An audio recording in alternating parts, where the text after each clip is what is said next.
Welcome to today's episode of Places, People, Purpose. During our last episode, we started our journey of San Sebastian, and today we're going to learn more about this beautiful coastal Spanish town. So let's get started. We touched on Basque cuisine a bit when we talked about Bilbao, but we really can't stress enough how amazing the food in Basque country is. Post-World War II, San Sebastian became a culinary haven. The city's chefs and restaurants gained international acclaim, contributing to the global recognition of Basque cuisine. The city's distinctive cuisine is showcased by its pintxo bars, where small, exquisite dishes embody culinary innovation and tradition. San Sebastian is a foodie's dream destination for the abundance of taverns offering exquisitely prepared pintxos around every corner. From family-run taverns, passed down from generation to generation, to more modern kitchens, the food is simply amazing. All establishments share the same tradition of displaying their mouth-watering pintxos across the entire bar. It's not easy choosing from so many delicious options. However, San Sebastian is not just about pintxos. You can enjoy many other dishes, such as melt-in-your-mouth meat and ocean-fresh seafood. The name of the old town area of San Sebastian is called Parte Vieja, and we so enjoyed exploring the narrow streets of this part of town. Wandering through the cobblestone streets of the old town, one is transported back in time. There's nothing better than walking through these winding streets and stopping here and there to sample amazing pintxos. These gastronomic delights are an essential part of any visit to San Sebastian. We had a wonderful meal at a restaurant called Astelena and Bar Sport combined awesome pintxos with a fun and vivacious atmosphere. Also located in Parte Vieja is the 16th century Gothic church of San Vicente, one of the very few buildings that survived the citywide fire that resulted when Napoleon's troops torched the city during the Napoleonic War in 1813. As such, San Vicente is now considered to be the oldest building in San Sebastian. The Plaza de la Constitución is the epicenter of social life in the old town of San Sebastian and is a must-see attraction if you are visiting the city. Plaza de la Constitución dates from 1817 and was built during the reconstruction of the city following the devastating 1813 fire that burned it to the ground. The most striking architectural features of the neoclassical square are the numbered balconies. The reason for this is that the plaza used to be a popular bull ring, and spectators would rent the balconies to watch the bullfights. The square stopped being used as a bull ring when the more spacious and modern Plaza de Toros de Ilamba was built, but it retains the numbered balconies as a testament of its bullfighting past. The central building of the square is a magnificent neoclassical edifice with 5 columns distributed between the balconies. This was the town hall building until the local council moved its offices in 1947, and it now houses the public library as well as the city's cultural department. If you happen to be in San Sebastian on January 20th, you must head to Plaza de la Constitución to witness one of the most unique traditional celebrations in San Sebastian. which is the celebratory drum festival of the Tamborada in honor of the city's patron saint. The festival begins at midnight on January 19th, when the mayor raises the flag of San Sebastian in the Plaza de la Constitución. Afterwards, the official band of the festival and Basque gastronomical societies march in companies across the city playing songs. Most members dress in the period military uniforms worn by Basque battalion soldiers, but other more creative costumes can be spotted during the Tamborada.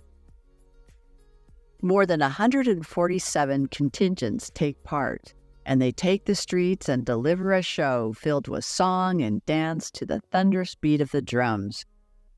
The festival ends 24 hours later at midnight on January 20th, when the contingent of Union Artisana lowers the city flag in a solemn ceremony before a square jam-packed with people.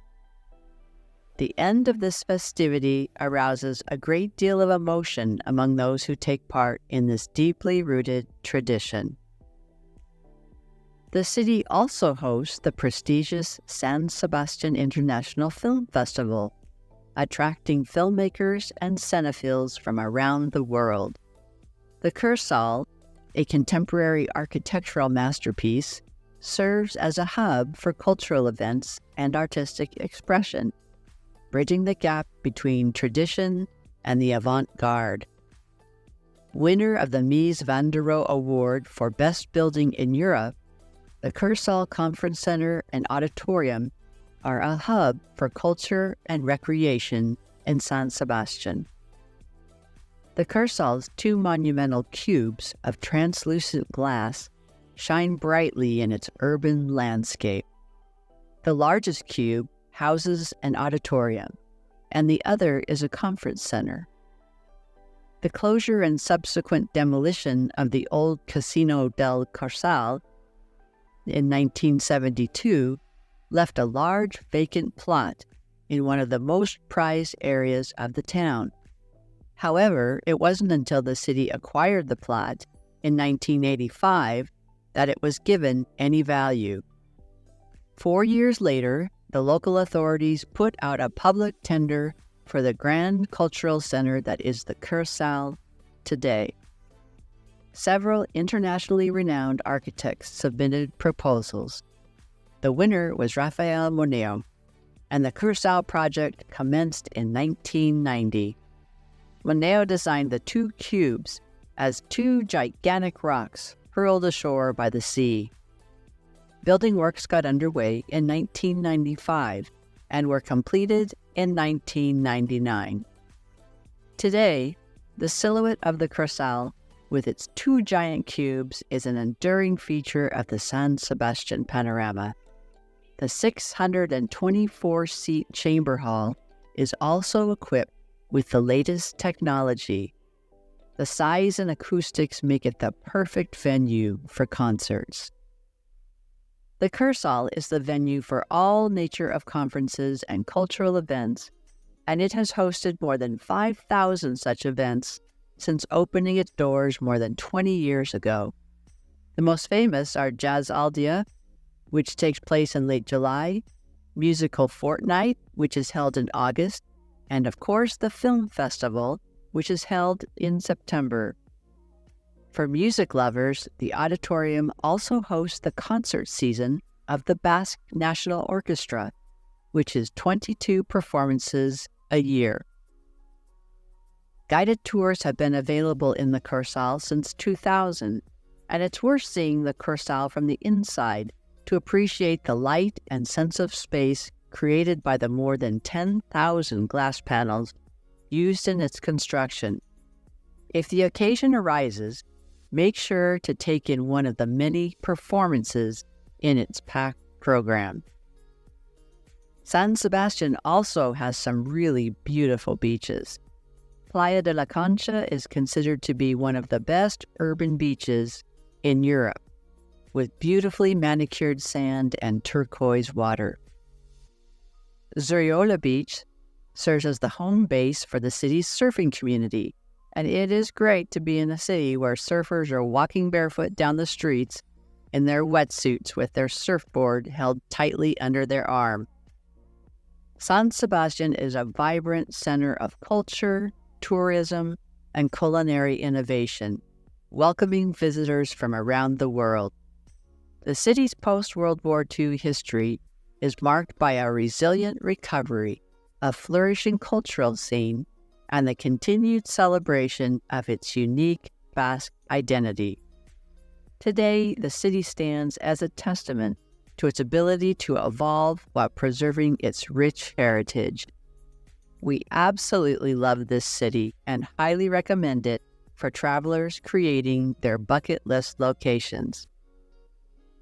That's all we have for today's episode of Places, People, Purpose.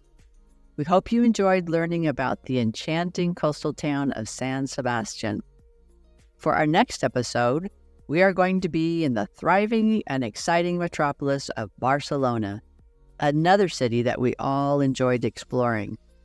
So please join us for our next episode of Places, People, Purpose, where we create connections to our world.